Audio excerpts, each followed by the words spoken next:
Item ಯಾವುದೇ ಇರಲಿ try ಮಾಡಿ ಆಚಿ ಚಿಕನ್ ಮಸಾಲಾ. ಆಚಿ ಚಿಕನ್ ಮಸಾಲಾ. ಎಸ್, ಒಟ್ಟಾರೆ ಇವತ್ತು ನಡೀತಾ ಇರುವಂತಹ ಈ ಹಂಗಾಮ ಮತ್ತು ವಿದ್ಯಾರ್ಥಿಗಳ ಪ್ರತಿಭಟನೆ, ಅವ್ರ ಮೇಲೆ ನಡೆದಂತಹ ದೌರ್ಜನ್ಯ, ಇವನ್ ಪೊಲೀಸರ ಮೇಲೆ ಆದಂತಹ ದೌರ್ಜನ್ಯ, ಎರಡು ವಿಚಾರಗಳ ಬಗ್ಗೆ ಮಾತಾಡಬೇಕು. ಎಸ್ಪೆಷಲಿ ಕೇಂದ್ರ ಸರ್ಕಾರ ಈ ವಿಚಾರದಲ್ಲಿ ನಡೆದುಕೊಂಡಂತಹ ರೀತಿ, ಈ ಬಗ್ಗೆ ಮಾತಾಡೋದಕ್ಕೆ ಅತಿಥಿಗಳು ನಮ್ಮೊಂದಿಗಿದ್ದಾರೆ. ಬನ್ನಿ ಅವ್ರನ್ನ ವೆಲ್ಕಮ್ ಮಾಡೋಣ. ನಮ್ಮೊಂದಿಗೆ ಇದ್ದಾರೆ ಬಿಜೆಪಿ ವಕ್ತಾರರಾದಂತಹ ದಿಲೀಪ್ ಕುಣಿಗಲ್ ಸರ್, ತಮಗೆ ಸ್ವಾಗತ.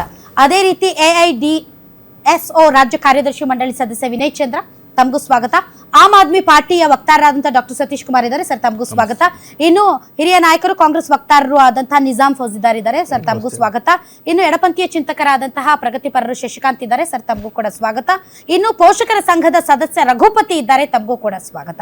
ಮೊದಲನೇದಾಗಿ ಈ ಕಾರ್ಯಕ್ರಮವನ್ನ ನಾನು ರಘುಪತಿ ಅವರಿಂದಲೇ ಆರಂಭಿಸೋದಕ್ಕೆ ಇಷ್ಟಪಡ್ತೀನಿ. ಸರ್, ಈಗ ರೈತರ ಹೋರಾಟಗಳನ್ನ ನೋಡಿದ್ದೀವಿ, ಕಾರ್ಮಿಕರ ಹೋರಾಟವನ್ನು ನೋಡಿದ್ದೀವಿ. ಎಲ್ಲರ ಮನೆಯಲ್ಲೂ ರೈತರು ಕಾರ್ಮಿಕರು ಇರಲ್ಲ, ಆದ್ರೆ ಎಲ್ಲರ ಮನೆಯಲ್ಲೂ ವಿದ್ಯಾರ್ಥಿಗಳು ಮತ್ತು ಮಕ್ಕಳು ಇರ್ತಾರೆ ಸರ್. ಹೀಗಾಗಿ ಕೆಲವೊಂದು ಹೋರಾಟಗಳು, ಪ್ರತಿಭಟನೆಗಳು ಕನೆಕ್ಟ್ ಆಗಲ್ಲ, ಆದ್ರೆ ಈ ಹೋರಾಟ ಮಾತ್ರ ಪ್ರತಿಯೊಬ್ಬರಿಗೂ ಕನೆಕ್ಟ್ ಆಗುತ್ತೆ ಸರ್. ಇವತ್ತು ಅಲ್ಲಿರೋರು ಕೇವಲ ವಿದ್ಯಾರ್ಥಿಗಳಲ್ಲ, ತನ್ನ ಮಕ್ಕಳನ್ನ ಕಳೆದುಕೊಂಡಂತಹ ಪೋಷಕರು, ತನ್ನ ಮಕ್ಕಳ ಉಜ್ವಲ ಭವಿಷ್ಯಕ್ಕಾಗಿ ಎದುರು ನೋಡ್ತಾ ಇರುವಂತಹ ಪೋಷಕರು, ಪ್ರತಿಯೊಬ್ರು ಸರ್. ಬಾಯಿ ಬರ್ದೇ ಇರುವಂತಹ ಹುಡುಗಿ ಸರ್, ಬಾಯಿ ಅಂದ್ರೆ ಮಾತು ಬರ್ದೇ ಇರೋ ಹುಡುಗಿ ಅಲ್ಲಿ ನಿಂತಿದ್ದಾಳೆ. ಆಕೆ ಯಾವ ಪಾಕಿಸ್ತಾನದಿಂದ ಬಂದಿರ್ತಾಳ್ರಿ ಸರ್? ಏನಿದೆ, ಏನ್ ನಡೀತಾ ಇದೆ ಈ ದೇಶದಲ್ಲಿ ಹೋರಾಟಗಳಂತಂದ್ರೆ ಎಲ್ಲವೂ ಆಂಟಿ ನ್ಯಾಷನಲ್ಸ್, ಎಲ್ಲವೂ ಆಂಟಿ ಸೋಷಿಯಲ್ ಎಲಿಮೆಂಟ್ಸ್ ಅಂದ್ರೆ ಹೆಂಗ್ರಿ ಸರ್ ಇದು? ಹೌದು ಮೇಡಮ್, ಇದೊಂದು ದುರಂತನೇ ಅಂದ್ಕೋಬೇಕು. ಯಾಕೆಂದರೆ ನಾವು ಯಾವುದೇ ಒಂದು ರಾಜಕೀಯ ಪಕ್ಷದ ಪರವಾಗಿ ಅಥವಾ ವಿರುದ್ಧವಾಗಿ ಮಾತಾಡೋಕ್ಕೆ ಬಂದಿಲ್ಲ. ಸೊ ಇಲ್ಲಿ ಒಬ್ಬ ವಿದ್ಯಾರ್ಥಿಗಳು ನ್ಯಾಯ ಕೇಳೋಕೆ ಬಂದಿದ್ದಾರೆ. ಸೊ ಇದುವರೆಗೂ ಅವರು ಏನು ಕೇಳ್ತಾ ಇದ್ದಾರೆ, ಅದು ಒಂದು ನ್ಯಾಯಯುತವಾದ ಬೇಡಿಕೆಯನ್ನು ಇಡ್ತಾ ಇದ್ದಾರೆ. ನೀಟಿಂದ ತಮಗಾಗಿರೋ ಅನ್ಯಾಯದ ಬಗ್ಗೆ ಅವರು ಮಾತಾಡ್ತಾ ಇದ್ದಾರೆ. ನೀಟಿಂದ ಎಷ್ಟೋ ಜನ, ಸುಮಾರು 15 ಜನ ವಿದ್ಯಾರ್ಥಿಗಳು ಪ್ರಾಣ ಕಳ್ಕೊಂಡ್ರು, ಆತ್ಮಹತ್ಯೆ ಮಾಡ್ಕೊಂಡ್ರು, ಅದ್ರ ಬಗ್ಗೆ ಕೇಳ್ತಾ ಇದ್ದಾರೆ. ಸೊ ಇದು ಒಂದು ಒಕ್ಕೂಟದ ವ್ಯವಸ್ಥೆಯಲ್ಲಿ ಇದನ್ನು ಕೇಂದ್ರ ಸರ್ಕಾರ ತಾನೇ ಇದು ಪರೀಕ್ಷೆನ ನಡೆಸ್ತೀನಿ ಅಂತ ಅದು ಜವಾಬ್ದಾರಿ ಹೊತ್ಕೊಂಡಿರೋದ ಮೇಲೆ ಅದು ಕೇಂದ್ರ ಸರ್ಕಾರದ ನೈತಿಕ ಹೊಣೆ ಆಗಿರುತ್ತೆ ಅದನ್ನು ನಡೆಸಬೇಕಾಗಿರೋದು. ಸೊ ಇದು ನೈತಿಕ ಹೊಣೆಯನ್ನು ಅದು ಹೊತ್ಕೊಂಡ ಮೇಲೆ ಅದಕ್ಕೆ ಕನೆಕ್ಟ್ ಆಗಿರ್ತಕ್ಕಂಥವ್ರು, ಅದಕ್ಕೆ ಎಜುಕೇಷನ್ ಮಿನಿಸ್ಟರ್ ಅವರು ಅದಕ್ಕೆ ರಾಜೀನಾಮೆಯನ್ನು ಕೊಡಬೇಕು. ಅಥವಾ ಕೊಡದೇ ಇದ್ದರೂ ಅದಕ್ಕೆ ರಾಜೀನಾಮೆ ಕೊಟ್ಟ ತಕ್ಷಣ ಅದು ಏನೋ ಮಾಯಾಜಾಲವಾಗಿ ಅದು ಪರಿಹಾರ ಆಗ್ಬಿಡುತ್ತೆ, ಇನ್ನು ಮುಂದೆ ಇದಾಗಲ್ಲ ಅಂತ ಅಲ್ಲ. ಇದು ಮೊದಲನೇ ಸರಿ ಆಗಿರ್ತಕ್ಕಂಥ ಅಕ್ರಮ ಅಥವಾ ಪ್ರಶ್ನೆ ಪತ್ರಿಕೆ ಸೋರಿಕೆ ಅಲ್ಲ. ಪ್ರತಿ ವರ್ಷನೂ ಇದೇ ತರ ಆಗ್ತಾ ಬರ್ತಾ ಇದೆ. ಪ್ರತಿ ವರ್ಷನೂ ಈ ಕೇಂದ್ರ ಸರ್ಕಾರ ಇದೇ ತರ ಹೇಳ್ತಾ ಇದೆ. ಫಸ್ಟ್ ಟೈಮ್ ಆದ್ರೆ ಸರ್ ರಾಜೀನಾಮೆ ಕೊಡೋದ್ರಿಂದ ಇದು ಮಾಯಾಜಾಲ ಅಲ್ಲ, ಸರಿ ಆಗೋದಕ್ಕೆ ಅಂತ ಪದೇ ಪದೇ ಆಗ್ತಾ ಇದೆ ಸರ್. ಪದೇ ಪದೇ ವೈಫಲ್ಯ ಆದಾಗ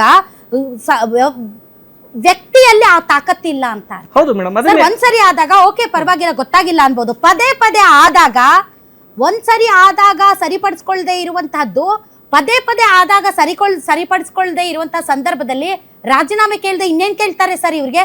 ಲಾಲ್ ಬಹದ್ದೂರ್ ಶಾಸ್ತ್ರಿ ಅವರು ತಮಿಳ್ನಾಡಲ್ಲಿ ಒಂದು ರೈಲ್ವೆ ಆಕ್ಸಿಡೆಂಟ್ ಆಯ್ತು ಅಂತ ಅವ್ರು ರಾಜೀನಾಮೆ ಕೊಟ್ಟರು. ಅವ್ರೇನ್ ರೈಲ್ ಓಡಿಸ್ತಾ ಇದ್ರಾ, ಇಲ್ಲಾಂದ್ರೆ ಹಳಿ ಹಾಕಿದ್ರಾ? ಯಾಕೆ ಕೊಟ್ರು ಸರ್? ಯಾಕಂದ್ರೆ ನಾನು ಇದಕ್ಕೆ ಸಚಿವನಾಗಿರೋದ್ರಿಂದ ನಾನು ಹೊಣೆ ಹೊರ್ತೀನಿ ಅಂತ. ಅದು ನಿಜವಾದ ನೈತಿಕತೆ. ಯಡಿಯೂರಪ್ಪನವರು ರಾಜೀನಾಮೆ ಕೊಟ್ರು ಸರ್. ಆಮೇಲೆ 2G ಹಗರಣ, ಅದು ದಯಾನಿಧಿ ಮಾರನ್ ಅವರು, ಅಶೋಕ್ ಚವ್ಹಾಣ್, ನಿತೀಶ್ ಕುಮಾರ್ ರಾಜೀನಾಮೆ ಕೊಟ್ರು. ಅವ್ರಿಗೇನ್ ತಪ್ಪಿರ್ಲಿಲ್ಲ, ಬಟ್ ಆದ್ರೂ ಅವ್ರು ರಾಜೀನಾಮೆ ಕೊಟ್ರು. ಅದಕ್ಕೆ ಒಂದು ನೈತಿಕತೆ ಅಂತಾರೆ ಸರ್. ನೀವು ಒಂದ್ಸರಿ ಮಾಡಿದ್ದಲ್ಲ, ಪದೇ ಪದೇ ನಿಮ್ಮ ನೇತೃತ್ವದಲ್ಲಿ ನಡೆದಿದೆ, ಆದ್ದರಿಂದ ನೀವು ರಾಜೀನಾಮೆ ಕೊಡಿ ಅಂತ ಕೇಳ್ತಾ ಇರೋದು. ಒಂದೇ ಒಂದು ನಿದರ್ಶನ ಅಲ್ಲ ಮೇಡಮ್, ಇದರಿಂದ ಅನೇಕ ಸಾರಿ ಇದೇ ತರ ನಡೆದಿದೆ. ಸೊ ಅದೇ ಅನೇಕ ಮಿನಿಸ್ಟ್ರಿಗಳು ಬೇರೆ ಬೇರೆ ಹಗರಣಗಳು ನಡೆದಾಗ, ವೈಫಲ್ಯಗಳು ಕಂಡಾಗ ರಾಜೀನಾಮೆ ಕೊಟ್ಟಿದ್ದಾರೆ. ಸೊ ಅದೇ ತರ ಅವರು ರಾಜೀನಾಮೆ ಕೇಳ್ತಾ ಇದ್ದಾರೆ ಹೊರತು ಬೇರೆ ಇನ್ನೇನು ಇದರಿಂದ ಅಲ್ಲ. ಮತ್ತೆ ಇವರಿಗೆ ಮಕ್ಕಳಿಗೆ ಅನ್ಯಾಯ ಆಗಿರೋದಕ್ಕೆ ಪರಿಹಾರ ಕೊಡಿ ಅಂತ ಕೇಳ್ತಾ ಇದ್ದಾರೆ ಹೊರತು ಬೇರೆ ಇನ್ನೇನೋ, ಅಥವಾ ಅವ್ರು ಇನ್ನೇನೋ ಬೇರೆ ಇನ್ನೇನೋ ಅಂದ್ರೆ ಚಂದ್ರನ್ ತಂದುಕೊಡಿ, ಸೂರ್ಯನ್ ತಂದುಕೊಡಿ ಅದೇನು ಕೇಳ್ತಾ ಇಲ್ಲ. ಅವರು ಮಕ್ಕಳಿಗಾಗಿರ್ತಕ್ಕಂಥ ಅನ್ಯಾಯವನ್ನ ಸರಿಪಡಿಸ್ಕೊಡಿ ಅನ್ನೋದು ಅಷ್ಟೇ ಅವರ ಮೂಲ ಉದ್ದೇಶ. ಸೊ ಅದನ್ನ ಕೇಳೋದು ತಪ್ಪಾ ಮೇಡಮ್ ಈಗ ಪ್ರಜಾಪ್ರಭುತ್ವ ವ್ಯವಸ್ಥೆಯಲ್ಲಿ? ಕರೆಕ್ಟ್. ಇವರು ಯಾರು? ವಿನಯ್ ಚಂದ್ರ, ಈಗ ಪ್ರಮುಖ ಬೇಡಿಕೆಗಳು ಒಂದು, ಯಾರ್ಯಾರು ವಿದ್ಯಾರ್ಥಿಗಳು ನೀಟ್ ಅಕ್ರಮದಿಂದ ಆತ್ಮಹತ್ಯೆ ಮಾಡ್ಕೊಂಡಿದ್ದಾರೆ ಅವರ ಕುಟುಂಬಗಳಿಗೆ ನೀವು ಪರಿಹಾರ ಕೊಡಬೇಕು, ಧರ್ಮೇಂದ್ರ ಪ್ರಧಾನ್ ರಾಜೀನಾಮೆ ಕೊಡಬೇಕು, ಮತ್ತು ಶಿಕ್ಷಣ ವ್ಯವಸ್ಥೆಯಲ್ಲಿ ಆಮೂಲಾಗ್ರ ಬದಲಾವಣೆ ಮಾಡಬೇಕು. ಅದರಲ್ಲಿ ಕೆಲವೊಂದು ವಿಚಾರಗಳಿವೆ. ಈ 3 ಮೇನ್ ವಿಚಾರಗಳು, ಹೌದಲ್ವಾ ಸರ್? ಈ 3 ಮೇನ್ ವಿಚಾರಗಳಿಗೆ ನೀವು ಮಾತಾಡ್ಬೇಕಾಗಿಲ್ಲ ಸರ್. ನೀವು ಟ್ವಿಟ್ಟರೋ ಎಕ್ಸೋ ಯಾವ್ದ್ರೆಲ್ಲ ಬರ್ಕೊಳ್ಳಿ, ಎಸ್ ಪರಿಹಾರ ಕೊಡ್ತೀವಿ, ರೈಟ್, ಹೌದು, ನಾವು ಆಮೂಲಾಗ್ರ ಬದಲಾವಣೆ ತರೋದಕ್ಕೆ ನಿಮ್ ಜೊತೆಗೆ ನಾವು ಮಾತಾಡೋದಕ್ಕೆ ಸಿದ್ಧ ಇದೀವಿ, ನಿಮ್ಮ ಹತ್ರ ಏನೇನಿದೆ ನಮ್ ಜೊತೆಗೆ ಹಂಚ್ಕೊಳ್ಳಿ, ಮುಗೀತು. ನಂಬರ್ 3, ಧರ್ಮೇಂದ್ರ ಪ್ರಧಾನ್ ಆಯ್ತು, ಈ ಪ್ರಕರಣದಲ್ಲಿ ಅವ್ರು ಸಾಲು ಈ ರೀತಿಯ ಹಗರಣಗಳು ನಡೆದಿದೆ ಅವ್ರ ಪೀರಿಯಡ್ ಅಲ್ಲಿ, ಇಟ್ಸ್ ಓಕೆ, ನಾವು ಅವ್ರನ್ನ ಬದಲಾಯಿಸ್ತೀವಿ ಅಂತ ಅಟ್ಲೀಸ್ಟ್ ಬೇರೆ ಖಾತೆ ಆದ್ರೂ ಕೊಟ್ಟಿದ್ರೆ ಆಗ್ತಿತ್ತು. ಇದನ್ನ ಟ್ವಿಟ್ಟರ್ ಎಕ್ಸ್ ಖಾತೆಯಲ್ಲಿ ಹೇಳಿದ್ರೆ ಮುಗಿದೋಯ್ತಲ್ಲ ಸರ್. ಇಷ್ಟೆಲ್ಲ ದೊಡ್ಡ ರಾಮಾಯಣ, ಹಂಗಾಮ, ಸಾರ್ವಜನಿಕ ಆಸ್ತಿ ಪಾಸ್ತಿ, ತಲೆ ಹೊಡೆಯೋದು, ಕಾಲು ಹೊಡೆಯೋದು, ಅಷ್ಟು ವಾಯು ಸಿಡಿಸೋದು, ವಿದ್ಯಾರ್ಥಿಗಳನ್ನ ಒಕ್ಕಲೆಬ್ಸೋದು, ಅವ್ರನ್ನ ಪಾಕಿಸ್ತಾನ ಅನ್ನೋದು, ಅವ್ರನ್ನ ಯಾವುದೋ ಇದು ಏನು ದೇಶದ್ರೋಹಿಗಳು ಅನ್ನೋದು, ಇದೆಲ್ಲ ತಪ್ಪಿತ್ತಲ್ಲ.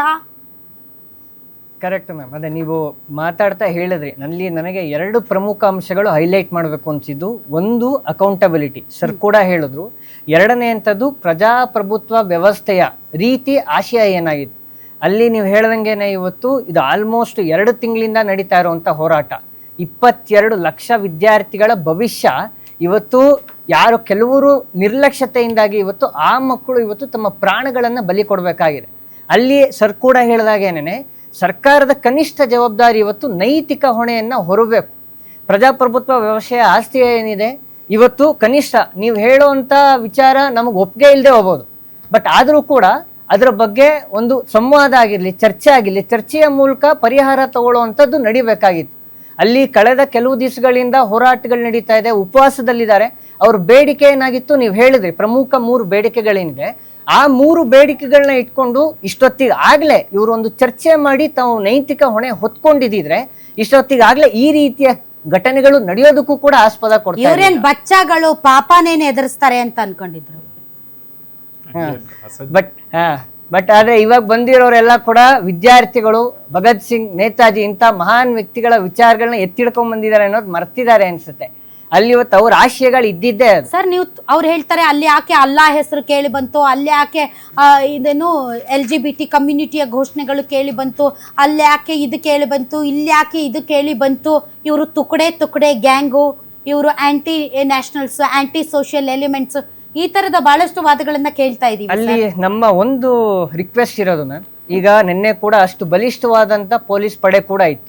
ಈಗ ಈ ತರದ ಘಟನೆಗಳು ನಡೆದಿದೆ ಅಂತ ಹೇಳಿದ್ರೆ ಅವರಿಗೆ ಯಾರು ಅದನ್ನ ಮಾಡಿದ್ದಾರೆ ಅಂತ ಕಂಡುಹಿಡಿಯೋದೇನು ತುಂಬಾ ಸಮಯ ತಗೊಳಲ್ಲ. ನಿಜವಾಗ್ಲೂ ಅಂತ ಘಟನೆಗಳು ನಡೆದಿದೆ ಅಂತ ಹೇಳಿದ್ರೆ ಅಲ್ಲಿಗೆ ಆ ಅಂತವ್ರ ಮೇಲೆ ಸೂಕ್ತ ಕ್ರಮ ಕೈಗೊಳ್ಳಿ. ಅದನ್ನ ಬಿಟ್ಟು ಯಾರಿವತ್ತು 15 ವರ್ಷ 16 ವರ್ಷ ಪಾಲಕರು ತಮ್ಮ ಮಕ್ಕಳನ್ನ ಕಳ್ಕೊಂಡಿರೋಂಥವ್ರು ನ್ಯಾಯ ಸಿಗಬೇಕು ಅಂತ ಹೋರಾಟ ಮಾಡಕ್ ಬಂದಿರೋರ್ ಮೇಲೆ ಯಾಕೆ ಈ ರೀತಿಯ ಧೋರಣೆ ತೋರಿಸೋದು, ಹೋರಾಟ ಯಾಕೆ ಹತ್ತಿಕ್ಕುವಂಥದ್ದು? ಇದು ಪ್ರಜಾಪ್ರಭುತ್ವ ನಮಗ್ ಕೊಟ್ಟಿರುವಂತ ಹಕ್ಕು. ನೀವೇನ್ ಕ್ರಮ ತಗೋಬೇಕು, ಅಲ್ಲಿ ಸರಿಯಾದ ದಾರಿನಲ್ಲಿ ನಡೆದಿಲ್ಲೋ ಅಂತವ್ರ ಮೇಲೆ ಕ್ರಮ ತಗೊಳ್ಳಿ. ಅದು ನಿಮ್ಗೆ ಆ ಹಕ್ಕಿದೆ, ನೀವು ಅದು ನಿಮ್ಗಂತ ಬಲ ಕೂಡ ಇದೆ, ಅದನ್ನ ಮಾಡ್ಬೋದಿತ್ತಲ್ಲ.